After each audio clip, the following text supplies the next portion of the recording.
Welcome to the Potholes Reservoir post-review show for the BAM Pro-Am here this week.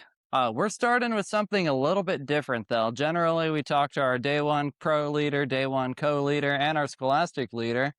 But since we only have 2 days of competition for the Scholastic series, we're turning the episode into the Champions Corner to start, and then we're going to talk to our day one and two pro and co-leaders. So starting off this show, we're going to be talking to Colton Newman. He was leading after day one, so if you watched the episode yesterday, you got to hear what he was doing, how things played out for him, what he was expecting versus what he's getting into and learning doing these Pro-Am formats. But Colton, talk a little bit about how today went, how you thought it was going to go, and how your adjustments brought you a championship win.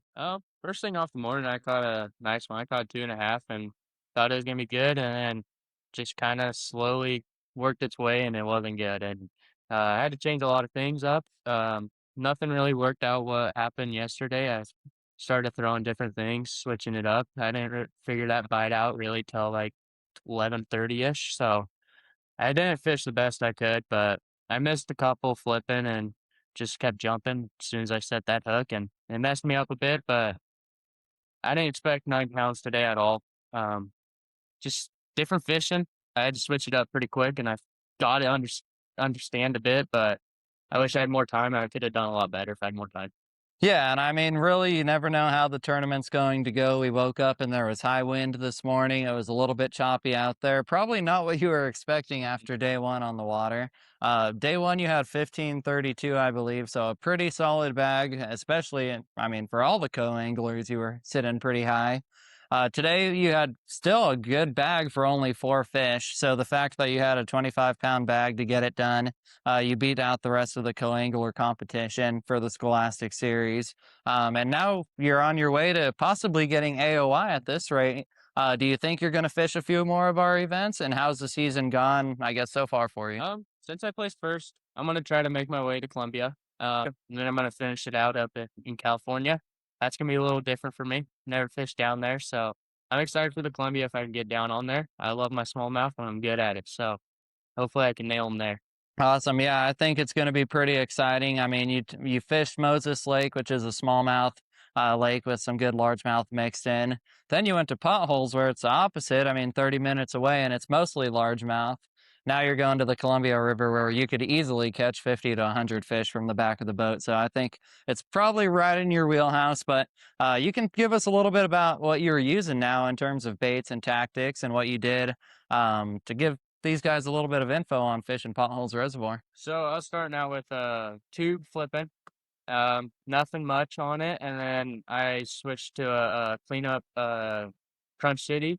I started going. It was a green pumpkin and blue flake, and it started going off on that. And then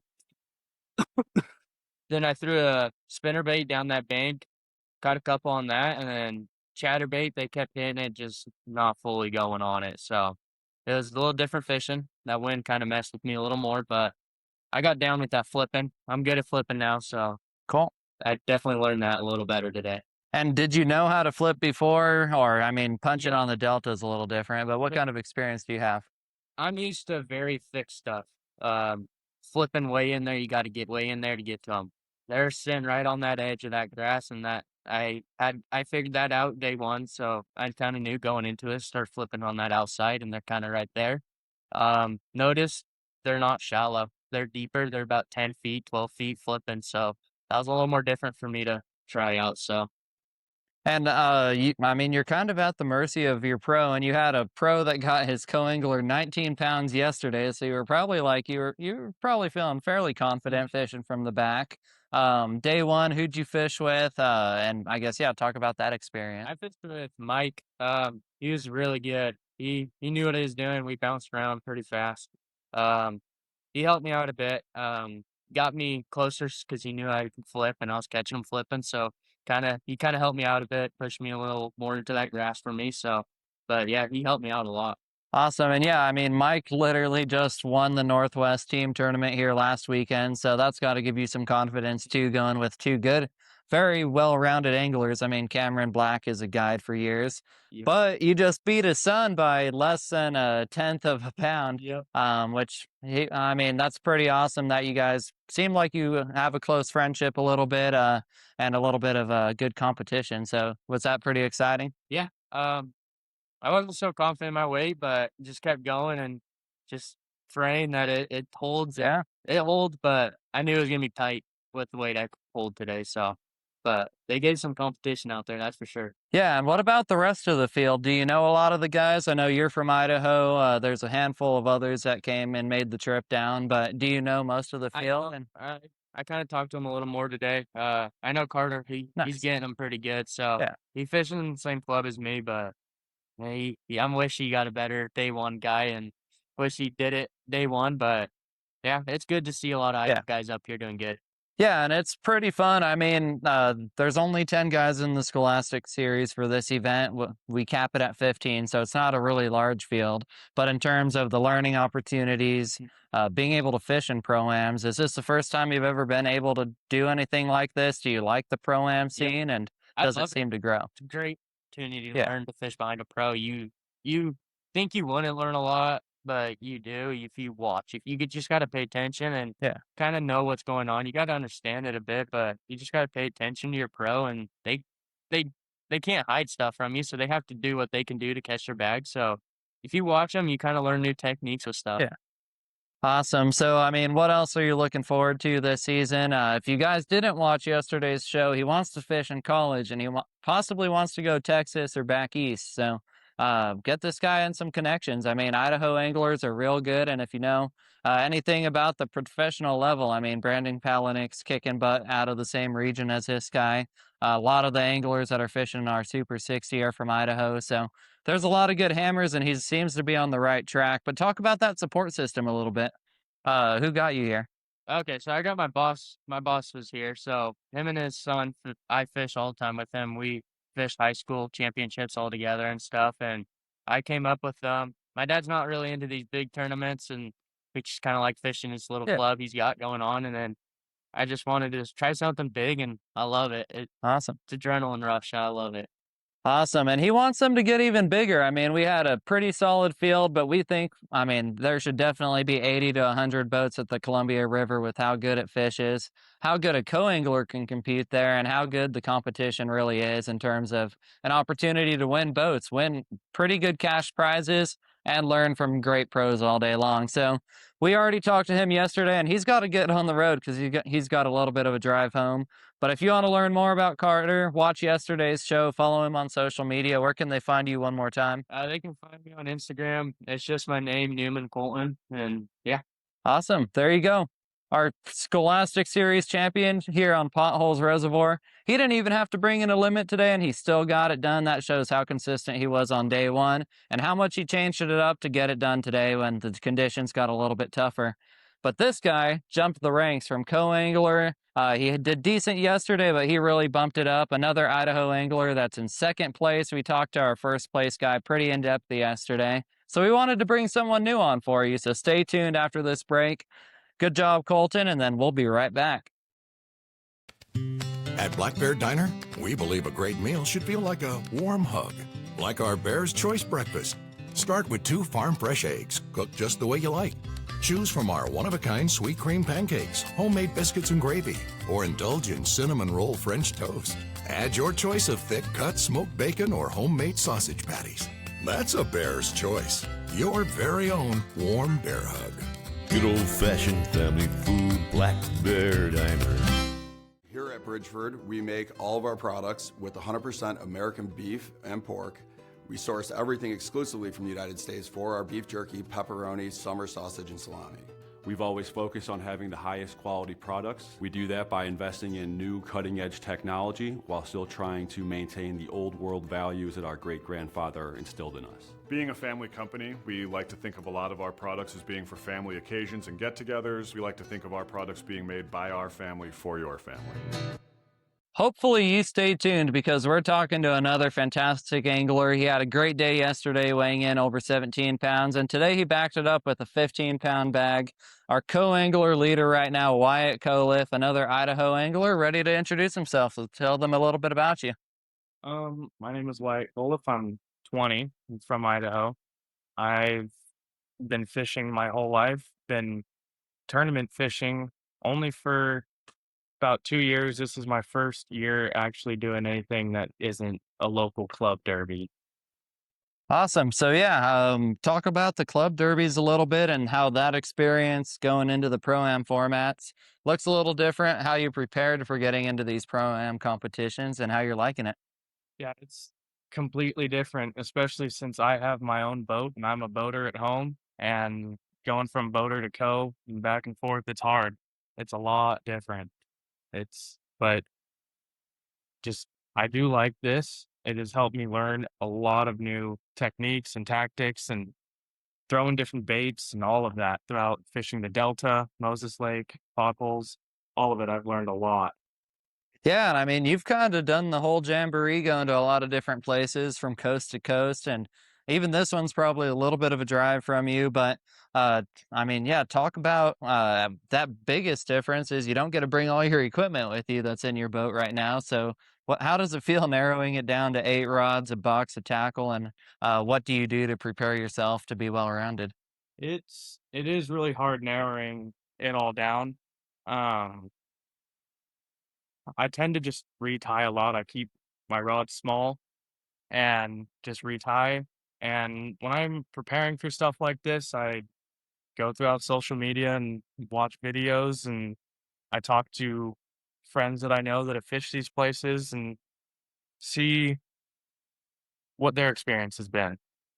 Awesome. And yeah, I mean, are they positive experiences that you're hearing? You think guys should come out and fish these? Yeah, yeah. No, everyone seems to love it out here. I wasn't liking it too much. I struggled in practice. I wasn't doing too good. And then yesterday came around. I got 17 pounds. I got big fish on the coast side of a 5 pound, 523. And yeah, So that breaks the ice a little bit. You already had one check coming to you. You were sitting pretty good.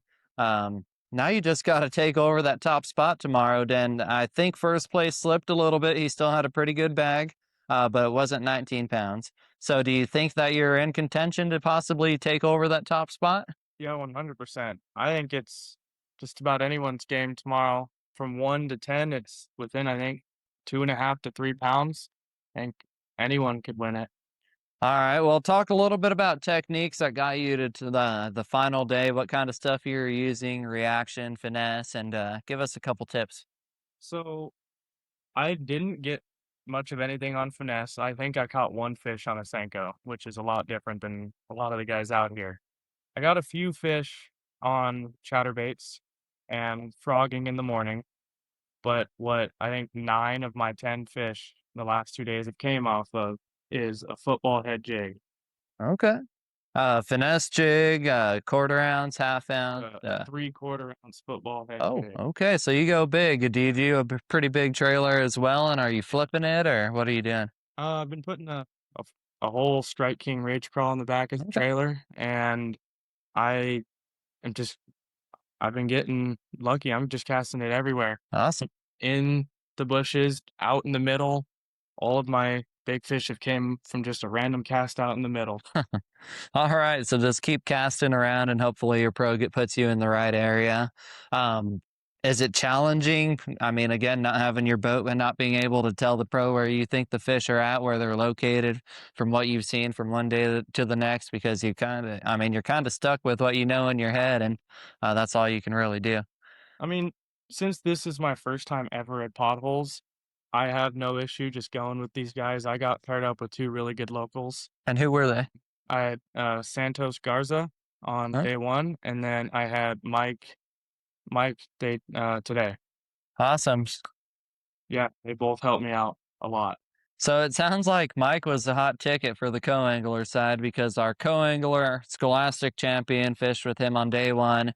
You had a great day with him today, but Santos is another fantastic angler as well. And I mean, hopefully you're hopping into the pro side next year. You can qualify for the Super 60 and he can wrap your boat as well because he owns Divine Wraps and he does a great job with all the wraps that he does for our pros too. So, Santos, if you're listening to that, there's a little bit of some love for you. But yeah, talk about, I guess, just what your plan is for tomorrow. Are you still feeling confident? Are you going to keep kind of doing the same thing that you got you here, or are you going to change it up after seeing the conditions change? Um, in the beginning, I'm gonna just do what's been working for me and go from there. I'm gonna bring all my rods with me, keep it versatile if I need to be, but I'm gonna stick with what's been working. Awesome. And how do you feel like you learned quite a bit being a co-angler now? I mean, you're 20 years old, so you're already way ahead of a lot of the guys that are fishing these. And I mean, at the rate you're going, you could be fishing as a pro very soon. But yeah, I mean, is that an ambition for you to get to that next level? And I guess how is being a co-angler helping you? Yeah, it's helping me out big time. Like I said a little bit earlier, I've learned so many different techniques, ways to fish baits that I've never fished before, ways to fish baits that I have fished before, and just learning how to break down new bodies of water, Yeah. which is something that I don't have a whole lot of experience in, but this has helped me big time. Yeah. And I do plan on fishing the pro side next year. Okay, awesome. So there we go. You guys have some more competition, and we're going to keep trying to get those numbers bumping up. So if you're watching this and you didn't fish this week, I think you kind of missed out because this is a pretty special place. A lot of fish were caught over the last couple days. You had a pretty good time, it sounds like. Um, do you think the guys that didn't make it to the top 10 still had a pretty good experience as well? Oh yeah. I came down here with a few guys and none of them made that top 10, but they still all had a great time. Everyone had fun. Sounds like everyone caught a lot of fish. Yeah. And yeah, I think everyone had a good time out here. All right, so dust off the rods in, and if you did fish, we appreciate that support because it does take each and every one of you signing up to do this. Do you have anything else you want to add, Wyatt, where people can find you online? Any more tips or tricks? You can just find me at Wyatt Koleff Fishing, and I think that's all. All right, that's all, everybody. But you don't want to go anywhere because we're bringing the juice next. Aaron Ecthernkamp went from his second place lead on day one with 19 pounds. Today, he's leading the whole thing with another solid sack. Chris Parks went down to third place. But we're going to talk all about what Aaron's been doing out here, how his local knowledge is helping him out, and what he's going to do tomorrow because there's 9 guys that want that same boat that he wants. But hopefully, he might just do what he needs to do to get it done, and you might find out what that is, so don't go anywhere. Summer is in full swing at Mardon Resort in sunny Central Washington. With hundreds of days of sunshine, swimming, fishing, mini golf, campfires, and more, you won't forget your stay at Mardon. Tailor your vacation to you. From lake houses to cabins to big RV spots, there's more than one way to experience Mardon. The Beach House Restaurant and our resort gift and tackle shop has everything you need for a great trip. Visit MardonResort.com for special events, the latest specials, and to reserve your destination vacation today. Hey folks, Pro Bass Fisherman Mark Lassane here. My garage was completely cluttered with outdoor gear, but then I discovered StoreQuest Self-Storage. Now, check out my space. It's like my own personal oasis. All my fishing rods, my gear, have a home away from home. With everything neatly organized, I can spend more time doing what I love. Thanks to my StoreQuest unit, I've decluttered my life and made room for adventure.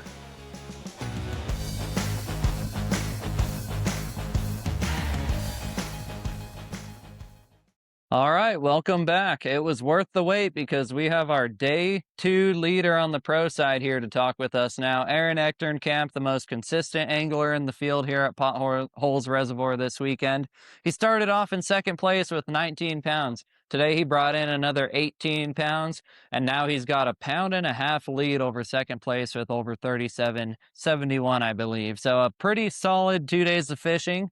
And he said it himself, a good time to be in the lead with 1.5 pounds, but he's still got work to do tomorrow.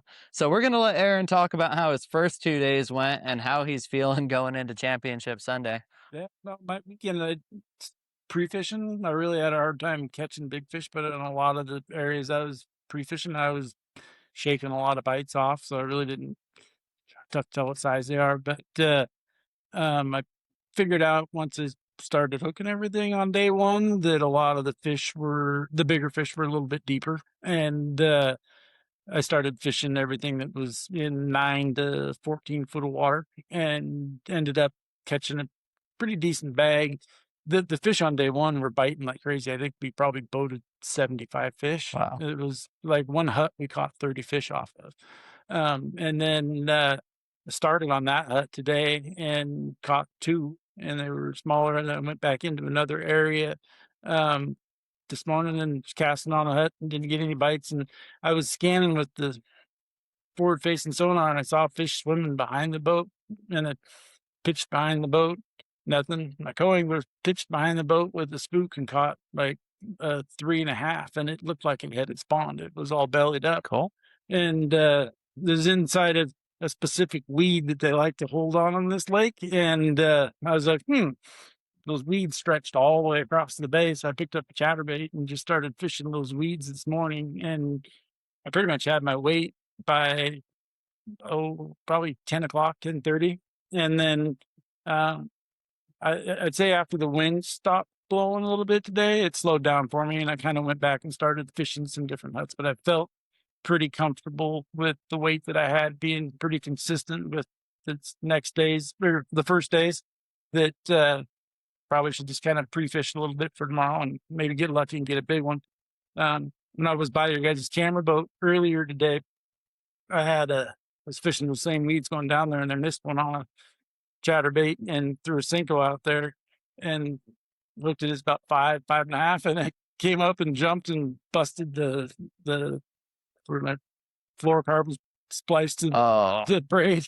And I'm like, oh boy, he got all 8 feet of the leader. So I'm sure, hopefully he'll bite again tomorrow though, but we'll see. But yeah, I feel good just because I've got, I can still fish deeper huts and everything, and less amount of boats on the water tomorrow. I can cover a lot more of those. Some of them only carry 1 or 2 fish on them in the morning. So are you fishing stuff that's totally different from the rest of the field, or were you in an area that had boats surrounded like a lot of the guys out there today? Yeah, I was fishing, like at one time there was 13 boats around us. Wow.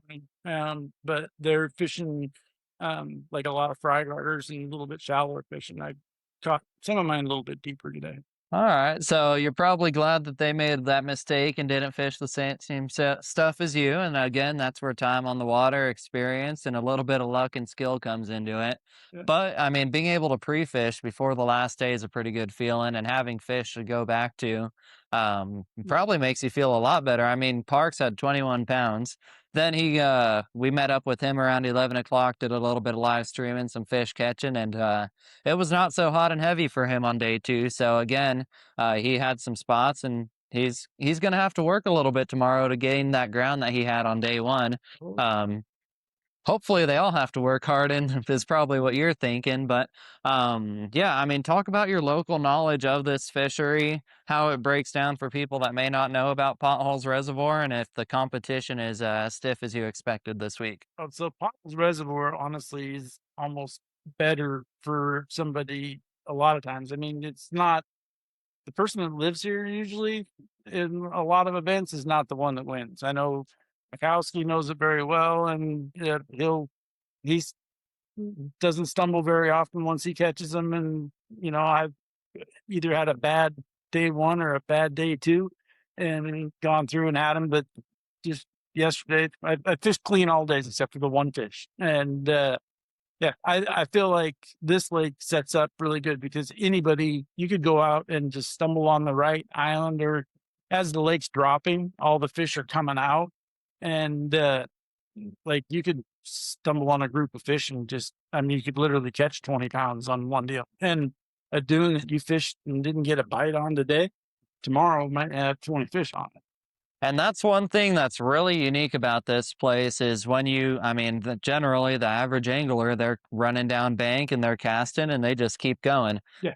But you just talked about catching 20 pounds out of one school, and it's possible to do, and you're catching multiple fish out of one brush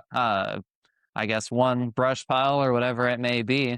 Is that something that a lot of people miss if they don't know this lake well and they may be missing opportunities? Oh, I think if they, a lot of them, if they're there, they're gonna figure that out because they'll catch their first fish and it'll either have 3 or 4 come up with it or they throw back out there and catch another one. Wow. Catching the exact same cast over and over and over again. But it's a pretty friendly lake if you don't have the experience. It's hard if you don't get at least a little bit of pre-fish time, but it's not necessarily a real consistent lake for locals. But it helped, I would say your local knowledge on this lake helps you just by knowing where the main channels are that actually have flowing water through them year round. Yeah. That's your benefit. And how's the water clarity on different parts of the lake? Are there people that may run through quite a few sand dunes and not know how to use their electronics well? And is it, a challenging place to figure out in terms of that? All the bushes, the willow bushes are on the tops of the islands, and if it looks like it's narrowing down to the root pace, don't drive through there. If the willow bushes are under just that much sticking out, go. Okay. But it's sand. You can't tear your equipment up out here. Yeah. It doesn't hurt it. You just take a little paint off. I took plenty of shortcuts today across shallow stuff, but it's pretty safe place to run and pretty easy place to figure out. All of your clear water that's out there is somewhere near moving water. Okay. All the stuff that gets dingy and dark is something that is going to be stagnant water and eventually is going to be landlocked. Okay. And in terms of clarity, have you seen a difference, whether it's clear water versus dirty water? Yeah. If you go all the way to the back right now, it's kind of a tannic color. Yeah. And that's there, that'll be landlocked eventually. Yeah. But between the Winchester and then you got to stretch by the Job Corps channel, that'll have moving water coming through all the time. But as long as you're on that main channel, it's clear. If you get outside of it and it starts to turn green, it's probably just in between the two channels. But if as it starts to turn brown, as the lake gets lower and lower, that means it's going to be something that's landlocked. Yeah. And is there, in terms of, because there were 13 boats around you at one point today versus some of the other guys that we filmed, they were kind of in no man's land. They had a whole lot of water to themselves, but they also weren't in the top 10. Do you think that a lot of the guys in the top 10 are going to be fishing pretty close to each other tomorrow? I do think that you'll see that tomorrow. Okay. Sure. I think the areas, the people that are fishing frag darters are going to have to find more product. They're not going to reload. Yeah. But the people that are fishing areas where the fish are transitioning to move their way out, there's a population of fish that live back there no matter how low it gets. They just move into the deeper pockets. But the fish that are transitioning out to come to the main lake, those fish, you just follow them. They start moving their way back, but it reloads. Like a lot of those areas that the guys were fishing where there was 13 boats, you could catch them on this bush and then come back an hour later and catch 2 and come back 2 hours later and catch another one. It reloads pretty quick. Yeah. And what people may not know is you probably don't bass fish 200 days a year out here on this lake, but you do spend a whole lot of time out here on this lake, generally when it cools down and when the ducks start flying. But talk a little bit about your occupation, why guys should come out here and experience potholes, and what else they can experience besides bass fishing. Both days are. How did you know that we would be able to keep going and get out of that? Right? You usually go to a dead end day and you cut through some bushes, but I've navigated the channels back there in the dark from pretty much the middle of October to the end of January since I was 14. And spend all winter out there duck hunting and love to do it. Awesome. And where can they find you? EasternWashingtonGuides.com and Aaron Ecthernkamp on Instagram and Facebook. Cool. And you do guide for bass and walleye too, correct? Or just a little bit? Yep. I don't push it really hard, but I Yeah. definitely think my co-angler that I fished with today wanted to go out and fish Lake Roosevelt. So Cool. Awesome. And have you won a bass boat before, or is this something that could be a new experience I for you? bass boat in team events, not in a pro. Okay. So you're probably pretty happy you might not have to split this one if you can get it done. It's 189 that I split with Dave one time and kept it for a year. My kids didn't use it enough, so sold it. But after I sold it, they wanted one back. So if we get this one, the kids Hey. are going to have a new bass boat. Perfect. I mean, you're going to have to clear some room in your garage because if you go over there, there's more boats than you can count. But yeah, I mean, it's pretty awesome to see what you've done this week so far. But we do need a tackle warehouse tip of the week. So if you want to bring some sort of knowledge in, it doesn't have to be your best stuff, but at least. It's a bluegill colored Evo tungsten half-ounce bluegill colored with Yamamoto. What is Zacco? Yamamoto Okay. Zacco is what I pretty much weighed every fish on today. Awesome. Well, there you go. You heard it right there. I mean, we didn't have to pull that one out of him too hard. From what you've seen, are a lot of the guys around you using fairly similar bait tactics, or? Most everybody I see out there are throwing Sinkos at fry rodders or, flipping and pitching bushes. I'm doing a lot of that as well, but today, once I saw it started working, I kind of just ran with it. Cool. And I feel pretty good just because I have two ways that I feel like I can catch them right now. And if one doesn't pan out, I can switch gears and do that. And I guess going into one more day, what do you think the conditions are going to do? Will they be pretty steady now that we had some wind today? It was pretty calm yesterday. And are they setting up to be in your favor? And then what number are you going for weight-wise? I haven't looked for the weather. I don't know what we got for weather tomorrow, but I feel like it's if it's not windy, there'll be a lot shorter window of reaction time. I think like today's wind, we had good reaction bite until about 10 o'clock. Then after that, kind of had to start flipping and fishing some deeper stuff. But weight wise, I'd be pretty happy with the same consistent weight between 18 and 19 pounds. Cool. And do you think someone has a chance to get 20 twice in one tournament out here, or is it just coming across the right spot and having a stroke of luck? Yeah. Anybody catches like right now, the hardest problem is it's hard to get a 5-pound bite just because they're post-spawn and the females, they're just finishing. A lot of the fryer right there. Those females will go sulk for a little bit and they're just not a whole bunch of them. If it was a little bit later in the post-spawn, I think it would be 20 and 21-pound bags. But anybody can get a 5-pound bite. And can it be any time of day, or is it really window specific? Yeah, I got my biggest fish on day one, like probably 130. So okay. Not super window specific. Obviously, AM's always exciting, but it can happen anytime. All right. Well, 5 a.m. is going to come early. I mean, we've had a pretty good stroke of luck getting everyone in on time and getting going, and you have a long day again. I mean, 9.5 hours has a lot of time to work with. And if you guys want to come out here, we're here at Mardon Resort for a couple more days before we head to Brownlee Reservoir. And if you do well tomorrow, then you can possibly be in contention to do 2 weekends in a row and have a chance at another 50 grand cash. But it's beating that deal. But I had fun fishing Brownlee pre-fishing. I'm excited for that tournament. It'll be fun. Give us a little bit of an idea of what to expect going from largemouth this week with a lot of guys to smallmouth. Are we going to have high numbers for that event? I'm going to be the weight wise? Our keeper weight, what are we thinking? Depends on what we have for keeper count. If it's 14 inches or if you drop that at all. 14 inches, I think our keeper counts will be maybe 12 to 15, maybe 20. I don't really know how well the locals do as far as bigger fish up there, but I feel like I'd be happy if I had 13, 14 pounds a day up there. I felt like I could catch that when I was up there. We'll see what 30 days difference and how much water drops out of there. But all right. Well, it sounds like he's got a game plan for tomorrow. He's also got a game plan for next week. And hopefully he can either solidify one or both or have a stroke of luck go in his favor one way or another. But we appreciate your time, Aaron. Everyone in the comments, give this guy some good luck. We always want to talk to the same person another day, but you never know how the cards are going to flip. There's 10 guys that all want a chance at an AVX 1880 powered by a Mercury Pro XS. But Aaron has a little bit of a lead, and hopefully he doesn't slip up or give it up, and he'll be ready to work bright and early in the morning because it's not his first rodeo.